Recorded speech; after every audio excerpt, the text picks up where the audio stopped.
আসসালামু আলাইকুম রহমতুল্লাহি ওয়া বারাকাতুহু।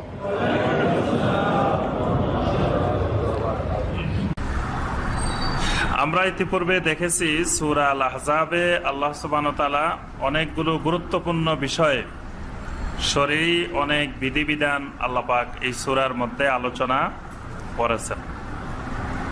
৫৫ নম্বর আয়াতে কারিমায় আল্লাহ সুবহানাহু ওয়া তাআলা নবী সাল্লাল্লাহু আলাইহি সাল্লামের স্ত্রীদের জন্য হেজাবের কিছু বিধিবিধান সম্বলিত এই আয়াতে কারিমা আল্লাহ পাক নাজিল করেন। অর্থাৎ নবী সাল্লাল্লাহু আলাইহি সাল্লামের স্ত্রীগণ তাদেরকে দিয়ে আল্লাহ রাব্বুল আলামিন পৃথিবীর সকল মুমিন মোমেনাত, পৃথিবীর সকল মুমিন নারীদেরকে পর্দার বিধান, হেজাবের বিধান আল্লাহ পাক শুরু করতেছেন। অর্থাৎ হেজাবের বিধানটা নবীর ঘরে বাস্তবায়নের মাধ্যমে পৃথিবীর মুমিনদেরকে আল্লাহ পাক তালিম দিচ্ছেন যে মুমিনদের ঘরগুলো হবে এই হুজুরাতগুলোর মতো। নবী সাল্লাল্লাহু আলাইহি সাল্লামের স্ত্রীদের ঘরগুলাকে কি বলা হয়? হুজরা বলা হয়। হুজরা এক বচন, বহু বচন হলো হুজুরাত। আল্লাহ পাক একটি সূরার নামকরণ করেছেন সূরা আল হুজুরাত। হুজুরাত মানে ছোট ছোট যেই ঘরগুলো নবী সাল্লাল্লাহু আলাইহি সাল্লামের স্ত্রীদের, এগুলো হলো এক একটা হুজরা। কিয়ামত পর্যন্ত পৃথিবীর সকল মুমিনাত তাদের ঘরের হেজাবের নমুনাটা হবে ওই ছোট ছোট হুজরাগুলোর নমুনা। সুবহানাল্লাহ। ওই হুজরাগুলার অধিবাসীরা যেভাবে পর্দার বিধিবিধান, হেজাবের বিধিবিধান পালন করতেন, এটাই কিয়ামত পর্যন্ত একমাত্র নমুনা। মুমিনেরা অনুসরণ করবে ওই ঘরগুলাকে, ওই হুজরাগুলাকে। ওই হুজরাগুলায় কিভাবে পর্দা মেনটেন করা হতো, প্রত্যেক মুমিনের ঘরে ঘরে পর্দার বিধানটা এইভাবে মেনটেন হবে। আল্লাহ পাক এখানে ৫৫ নম্বর আয়াতে নির্ধারণ করে দিচ্ছেন পর্দাবিহীন, হেজাববিহীন কারা কারা ঘরে ঢুকতে পারবে। এখানে কয়জন আল্লাহ পাক নির্দিষ্ট করে দিয়েছেন। এর বাহিরে বাকি যতজন ঘরে আসতে চায় তারা প্রত্যেকে হেজাবের সাথে, পর্দার সাথে ঘরে ঢুকতে হবে। এর বাহিরে হেজাববিহীন ঘরে ঢুকার অনুমতি নাই। আল্লাহ সুবহানাহু ওয়া তাআলা নির্দেশনা দিচ্ছেন লা জুনাহা আলাইহিন্না ফি আবাইহিন্না। রাব্বুল আলামিন বলেন ওই নবীর স্ত্রীদের বাবারা যদি আসেন, ফি আবাইহিন্না। আবাইহিন্না মানে বাপ, স্ত্রীর বাপ, স্ত্রীর দাদা, স্ত্রীর নানা, এরা সবাই আবাইহিন্না। অর্থাৎ আপনার শ্বশুর আসছে, শ্বশুরকে পর্দা সহকারে আসতে হবে।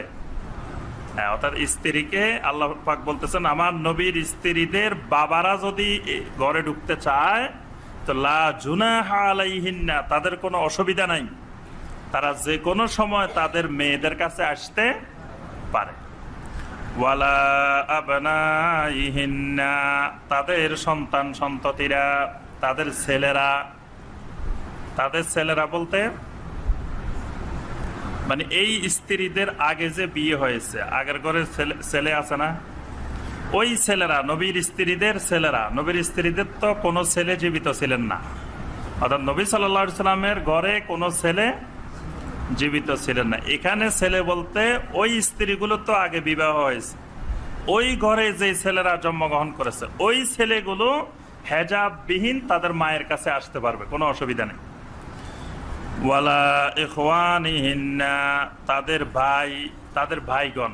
ভাই বলতে একেবারে নিজের ভাই, রক্তের সম্পর্কীয় ভাই।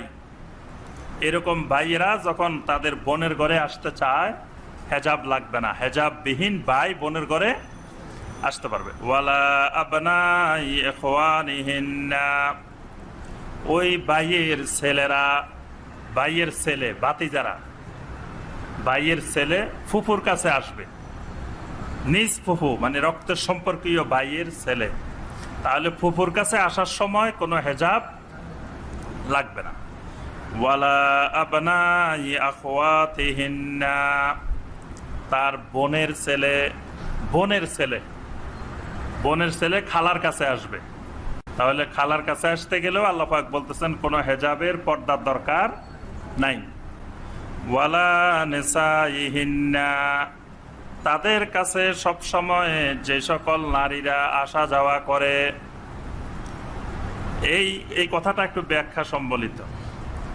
এতক্ষণ যাদের কথা আল্লাহ পাক বলছেন এরা হলো পুরুষ, এরা হলো পুরুষ। আল্লাহ পাক বলছেন যে বাবারা আসতে পারবে, ছেলেরা আসতে পারবে, ভাই আসতে পারবে, ভাতিজা আসতে পারবে, বাগিনে আসতে পারবে।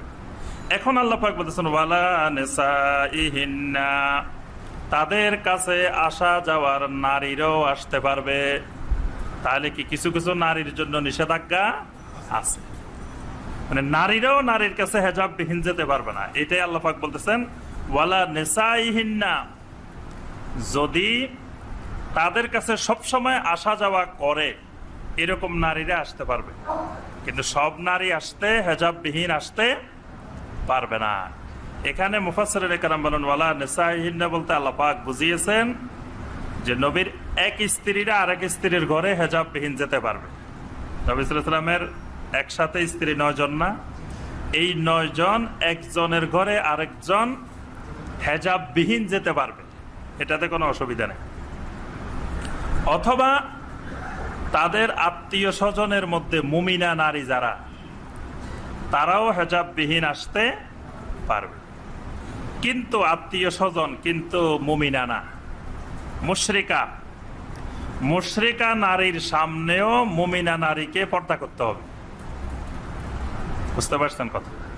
মানে নারীর সামনেও পর্দা করতে হবে। যদি যিনি মুমিনা নারী, পর্দাশীল নারী, তিনি একজন বেপর্দাশীল নারী, যে কোনো পর্দার তার ধারে না, তার সামনে পর্দাবিহীন যেতে পারবে না।